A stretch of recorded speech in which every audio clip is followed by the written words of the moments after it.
then all of a sudden, this thing over top of my head flashes, just flash. And Desta was sitting on one side, Katerina was sitting on the other side, and I looked up and I thought, oh, that's going to sound very egotistical. It looks like it's right above my head. It can't be above my head, it's got to be above the group. And all of a sudden, boom, another flash. And this thing starts flashing. And I couldn't, because I kept moving the chair, and I thought the chair was going to flip over. So the one I missed, it was a huge one, big flash. People all, sort of cheering, as this was going on. And then there was a woman who was a PhD psychologist who was sitting right in the row behind us. She went and she tapped Ricardo, said, "Ricardo, look at your watch." And Ricardo is an antenna, and so is she. Trained at Columbia University. She showed me her message, and I'll tell you, I drank the Kool-Aid when I saw the message. She showed me the message she got on the Thursday. It said 9:33 is when the program said it's going to take place. Right. 9:33 is when this thing started over my head. And it went on for about 30 seconds, this thing over my head. So then it was confirmed, this fact that these antennas are able to pick this stuff up. And what they were able to pick up is they have what's called, they call them Zendrats. We would call them portals here. But they're interdimensional bubbles, that these aliens can open these interdimensional bubbles, and when you walk through them, it looks like a fog. You walk into the fog and you're in another world, or you're in there and there's these aliens inside this sort of bubble thing. So these antennas, for example, just to give you one example, 2014 on Mount Shasta, they had opened, 6 antennas, 6 separate people got 6 separate messages, and said on the Saturday night they are going to open a Zendra. So what happens is, they're sitting there, they're oming on these 2 UFOs, and they're on film. These 2 UFOs go flying by, and they go towards the bush. Now most people would say, okay, the 2 UFOs, that's fine, whatever, but they knew that there was 6 antennas and said there was a Zendra. So 2 of the guys raced to the bush, and they go into the forest, and they're looking around for this sort of a bluish-white mist that comes off the ground, lights up, it's all lit up, and they're going there, and there's the alien, and they go running back, and they said, he's in the bush, because they got this thing. So that's when you get these connections with the same thing, where you get these people who are able to tap in, they're able to interact with this thing. And so what I say with my end conclusion of the UFO thing is it's all messaging. They're not here to take anything, to do anything. It's all messaging. It's almost like spirits. They're giving you guidance. They're giving you little clues. They're not doing it for you, but they're giving these little clues. And that's, to me, everything, whether it's crop circles, whether it's mutilations, whatever, it's just signal, signal, signal. And they're raising your consciousness by making you think, and you're thinking through all this kind of stuff. And then in the end, you come to the conclusion that I came to, is this has all got to do with consciousness. There really is no, there's a physical element to it. But it's same as there may be a physical element to mediums with, ectoplasm or something like that, or tables and stuff like that. But that's not what it's about. It's the messaging. It's what's behind the sort of the physical phenomena. And that's, to me, is what I've concluded.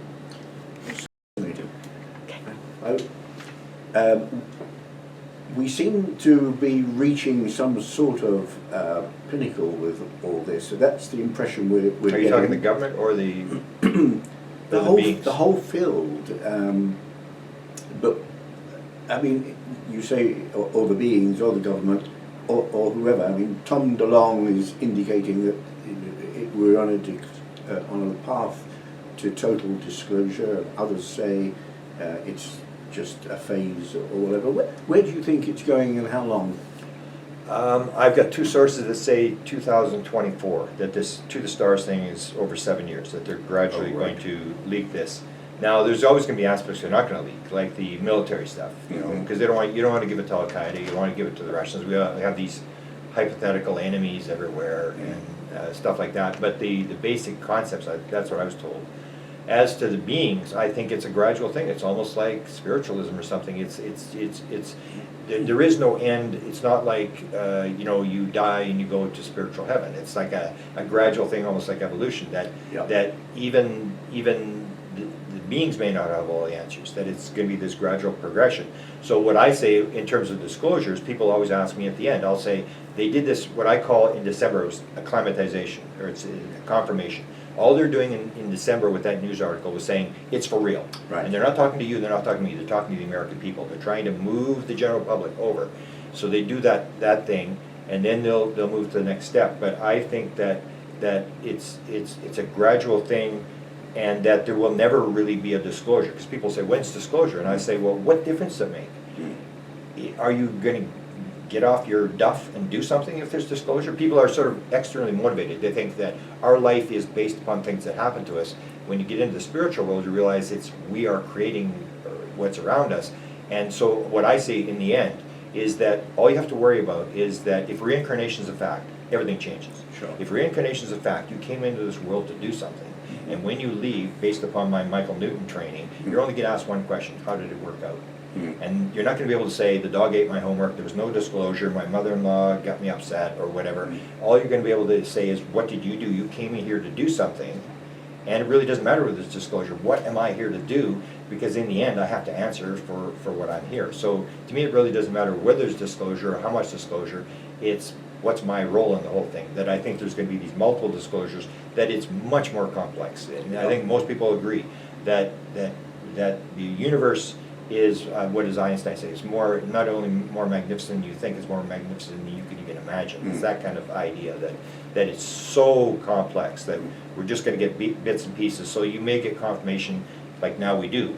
UFOs are real, the government is investigating them, and then they'll put in a little bit, it could have some alien thing, it could have some consciousness thing, but in the end, there really is no ultimate thing, because I don't think many people really know what the absolute answer is. The government doesn't. It's like, Jim Semivan said, there is no there. Right. And you talk about the beings. Do you see them as extraterrestrial beings or other dimensional beings? I used to think it was ETs. The more I look at it, the more I think it's going to be much more complex than ETs. And in fact, we published some books that you actually ask them, are you an ET? And they say no. And see, because Tom DeLonge, his big thing is, and I have a big disagreement with this, is this idea of evil. Like these evil aliens, they probably don't have souls. They're like demons of the Bible, and we have to use nuclear weapons. We have to take them out and stuff like that. My impression is that it's all just evolving souls, and you even have a lot of experiences, or a lot of people describe that it's a ball of light and it turns into an alien. And so the question is it a ball of light or is it a physical alien? And if it's a ball of light, does it eat bacon, eggs, toast, and coffee in the morning? I mean, you start to see it's potentially not a phenomenon that is screen imaging. For example, you'll have people will say, it was a deer, or it was an owl, and these sort of things. That the aliens have this ability to screen image, that they may not actually be, they may be just playing this role. As in the old days, they were fairies, and then they were this, they were that, and they moved through, and it's based upon, now we believe in outer space, we believe in other planets, and so they're using that image, and it may be just like spiritual beings that are playing the role of aliens to get some sort of message across to us, and there's a physical component. But the more I look at it, the less I think that it really is. Even Jacques Vallée, I guess, summed it up. Jacques Vallée, who has been at this for a long time, is highly respected, said, I will be very surprised if this turns out to just be extraterrestrials. That would be my thing, is that that's why I say, the more I look at it, the more I say it's going to be a lot less physical than people think it is, and it's going to be a lot more spiritual, and a lot of people are not going to be happy with that outcome. Is they want it to, it's like, drop the free energy motor and then get out of here. Just give us the technology and get lost, and leave us alone. And so we have this sort of, rape, pillage, kill, and steal mentality in the world. Is whoever's got the most toys when they die wins. So it's that physical thing that's all we're interested in. And I think it's people like you and people like me that are in this field who are saying, no, there's this other aspect to it. And the more I think you look at the top people like Tom DeLonge, John Alexander, Kit Green, all these people, they're starting to talk about this consciousness thing, that this is maybe what it come down. And we've even, on my YouTube channel, I even have the whole thing about the craft, where I've had 48 people, 14% of all people that have interacted with the phenomena say they've flown the craft, which makes no sense. Like, why would they let you fly the craft? This just makes no sense. Every single one. I have 48 people, and I say, and I've put a lot of them on tape, and I have them on my YouTube channel. They'll say, I was flying the craft. And I'll say, hang on, let me ask you a question. How do you fly a craft? Nobody, not one person has ever said anything. They all say the same thing. You use your mind. And they'll describe, you go into the craft, you put your hand on this panel, you become one with the craft is alive, you become one with the craft, and then whatever you think is what the craft does. You can go where you want.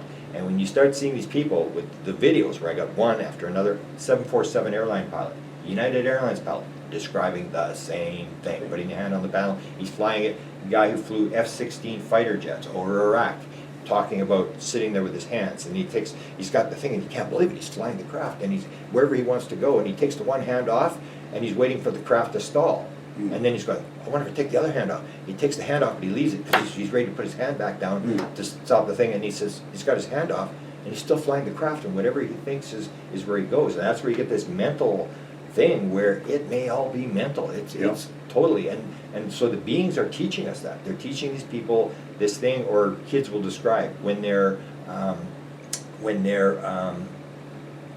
kids. Whitley Strieber talks about this, the school.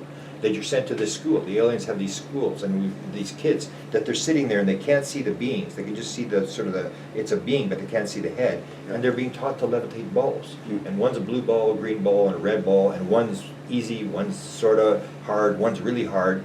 Why are they teaching us this? It's like they're leading us, almost like spirits. Why do spirits come and help us? It's the whole idea is that when you get into that other side, that higher consciousness, it's all altruistic. There is no left brain ego, let's grab, let's steal, whatever. They're all there to help. So the spirits are doing the same thing. They're coming in to aid us, to give us spiritual guidance.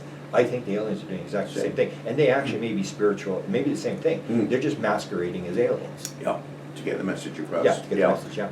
You make me wonder whether Adamski maybe had the same sort of experience but dressed it up. I mean, he claimed to have been taken on. Or they may have done that. They may. That's what I'm saying. Like if you take a look, they had in the 1890s.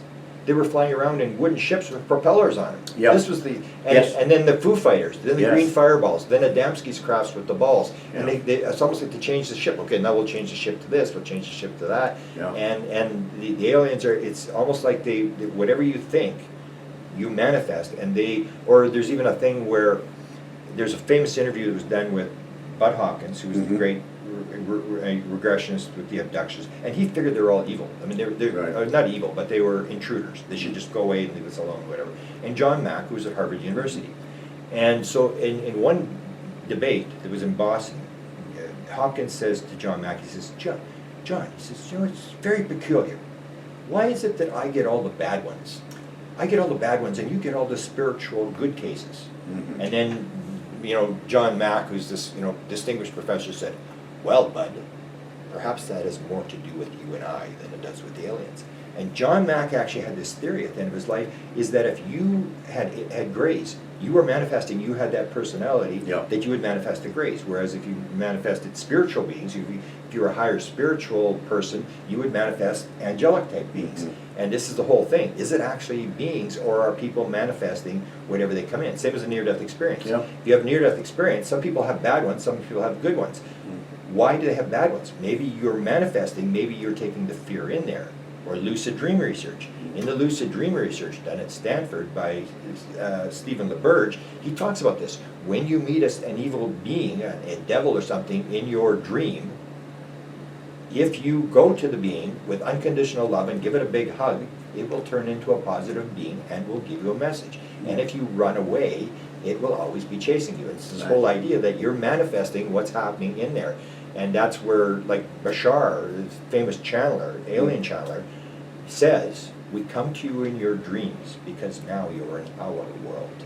And that's where I say, you see the whole thing with lucid dreaming, with near-death experiences, and you see that manifestation thing. It's the same thing. You have the good, the evil, and stuff. But you may be bringing that in there, that we are creating the world. We're not only creating this world, we're creating the world out there.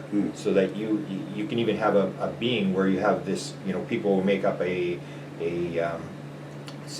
spiritual being, and they'll start to channel this being, whatever, and you manifest it. You could actually have a situation where other people will start, you create it in that world. It's like you're building a being, and people can now tap into that being that you're creating, not only in this world, but in that world. And people just are stuck in this world where everything's physical, and then consciousness is just this sort of, it goes away when you die and stuff like that.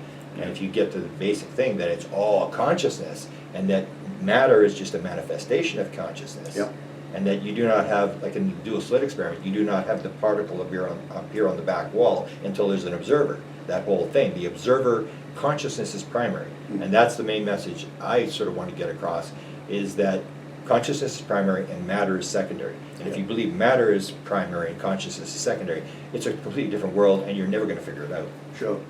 Yeah. Fascinating. Fascinating. And we're going to wait till 2024 before at least one possible answer, maybe. Did you say 2024? That's Yeah. two people are putting out that Yeah. story. Okay. But the way I look at it, and I always describe to people that you and I, we have, if you realize what's going on with the UFO story or with paranormal phenomena, psychic phenomena, whatever you want to call it, if you realize what's really going on, you realize this is like the World Cup of all stories. There is no bigger story you could be in. I mean, as I always tell people, you could be an untouchable in the streets of Calcutta and spend your days in the junkyard looking for something valuable enough to sell for food for tomorrow. You didn't get that life. You got to be in this life where you got to go to a medium and they tell you this story and you suddenly realize what the world is all about. I mean, it's the most magnificent story of all times. And I always tell people you should say thank you 3 times every day that you got to play this, Sure. that you got this role. It's a magnificent story once you start to understand what's actually going on. Yeah. And that it's not really ETs, it's not really, that sort of thing. It's this idea of what is life about. Most people, as they say, spend their life in quiet desperation. Yeah. And it's not until they're 6 months before that somebody says you got 6 months to live, and then I go, oh, look out, they're trying to figure out what's going on. You and I have spent our entire life trying to figure out what's actually going on in the world and dealing with that ultimate, what it's actually all about. And as a writer, as writers, you're an observer, but you want to try to give people information that's going to be useful to them, and yet sometimes the material is so confusing that, and there's a temptation to take sides, but I always try to be as far back and just look and say, well, this is the latest news and this may be happening and that may be happening. And what's happening with Disclosure at the moment, and Tom DeLong, and your own blogs and everything else, I think is bringing everything nicely to a peak, and it's just a question of being patient and waiting and seeing how many other people will come forward and share their experiences. And I'm sure there's a lot more than we imagine. Yeah, and enjoy the ride, because we realize this is going on. Most people have no idea that this is even going on. I mean, they just, and they're at their level. So if you're in a reincarnation world, you realize they're at their level. They're basically paying the bills. If I hadn't had the download experience and the UFO sighting, I would be where they are. Yeah. And it's like, there but for the grace of God go I. It's the whole idea that we are lucky. It's like, oh man, I got to play in this game. And that may be some sort of thing I agreed to before life. Yeah. But to think, like, my goodness, I mean, most people are just sitting there watching TV and just, you don't know what they're missing. Yeah, exactly. Wonderful. Well, it was wonderful talking to you, and you. Hopefully we'll do it again. And good. And we'll stay in touch, and I shall be monitoring your video blogs. And you're retiring now? I'm retiring as editor of Psychic News. Okay. But that will just give me more time to focus on other writing activity and exploring specific areas. So I'm not. And how many books have you done in your career? I think it's about 20. Wow. And most recently, you touched on reincarnation. I've written a book called The Big Book of Reincarnation, and that was a topic, and I've always had a great interest in that since seeing a lecture by Professor Ian Stevenson, who was at Virginia University. They've got a whole unit there doing research into near-death experiences and whatever. And I'm very keen on the research side as well. But with the Big Book of Reincarnation, I spent a long time talking to people, regression therapists and others. You mentioned Michael Linton and others. And that's a whole area of its own that's well worth exploring. And I came to the conclusion that we probably all have multiple lives. It always fascinates me that people somehow imagine that this life was the beginning of their life. And I often say, do you think you're going to be reborn? And I say, well, hold on a moment, what do you think you were doing before you came here? And well, this is my first life. Well, think about that. Maybe that was a second download. I've never really talked about it. I've sort of written out the outline.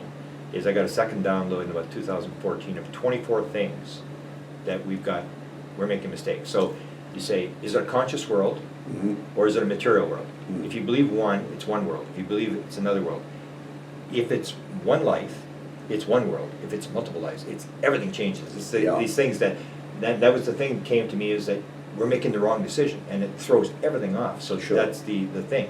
One last question I want to ask you, because we were talking about, I was at this archives in Sweden that has this massive collection. So your collection is going to go, you've got 2,000 books, you've got, I imagine, filing cabinets full of stuff. So where will your stuff end up in preserving the information that you've learned in life? Well, my books, I donated to the College of Psychic Studies in London a few years ago, and I can go good around. They've made me a life member, which means I can go and look at my own books anytime I want, but someone's looking after them and sharing them with other people, so that's important to me. I haven't got huge filing cabinets of material simply because nearly everything that I've researched and been involved in, I've written about and published. Much of it was in Psychic News, but there are also, I ran a magazine called Life and Soul. Before that, I ran a magazine called Reincarnation International. Wow. And before that, I was involved in a magazine called Alpha.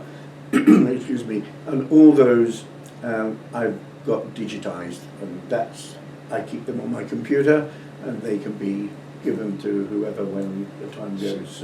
So they're digitized, but what happens with the computer? I mean, if you got some sort of yeah, the backup. No, but to recover, like somebody, like my son, I always say, like, it's on my computer too, but my son will, the computer, we don't need the computer, so that's... Right. No, my son Paul will look after. Yeah. He's my computer guide. That's a lot of magazines. I mean, wow. Yeah, over the years, so I got to speak to, Geller, Roll, other people doing a whole ranging poltergeist, near-death experience. I mean, my interest has been very wide, and it's been fascinating. And each phase of my publishing career has been very much seemingly narrow. But as time's gone on, you realise it all runs together, and that's what we've been talking about today. But it sounds like a massive accumulation of material that you've written out there. I wasn't aware that it was that vast and stuff. I mean, that's incredible. I mean, just to recover these magazines. I mean, are most of these magazines out of print now? Or the ones yes. Yeah. I mean, I ought to perhaps make them available on an online base, but. Maybe we can get the Swedish guys to help, maybe get a copy of it to go to them, where it's, because that's, for me, like, I'm a researcher, so if I heard this collection, and we've done this, gone to different collections, so now I'm planning to go to Sweden for a couple of weeks, because they've got, like, the Peterson, they're trying to get the Adamski collection, but the Peterson collection from Adamski and stuff like that, they've got a collection, and as a researcher, you go in there and you go like, wow, I'll have to sit here for a couple of weeks and just go through. You're looking for the sort of the nugget of stuff that somebody really didn't publish, some story that had been told them or something like that. So I hope you can maybe get them online or something, because people like me just fascinated with that kind of stuff, that you realize that you've spent a whole lifetime putting all this stuff together, and that you've gathered a lot of valuable information that would help a lot of people. Yeah. What I'm saying there is that I'm not actually sitting on very much that hasn't already been published. So but the publishing, these are all extinct magazines where, you know, that if they're collected, like even what you did with Psychic News, where now it's here where a researcher can go, and even just if I'm doing, you know, Geller, I would go to your collection, and you would have stuff that nobody else has written about Geller, to try to do a research. That's true. Yeah. It's excuse me. In fact, I was the first British journalist to write about Geller, because I did an interview with Edgar Mitchell when he came to London soon after he got back from his international. And he told me about having been to Stanford Research Institute and seen an Israeli psychic doing metal bending and everything else. So that was the first time I actually heard it from Edgar Mitchell, and followed it up and published it. I was actually then in corporate publishing, working for Hawker Siddeley, who were an aircraft company, doing their corporate newspaper. So I published my interview with Edgar Mitchell in that, and mentioned Geller. And somebody I know that keeps a Geller archive of his own. He said that's the earliest one he's ever found in this country. Wow. Yeah. What did you think of Geller when looking at all this stuff? There's been a lot of controversy about him. He's amazing. I've met him a few times. I mean, Kit Green has told an amazing story about doing some test with Geller over the phone and whatever. That's an amazing story. And Puharich I met a couple of times and did interviews with, so he's on one of my magazines.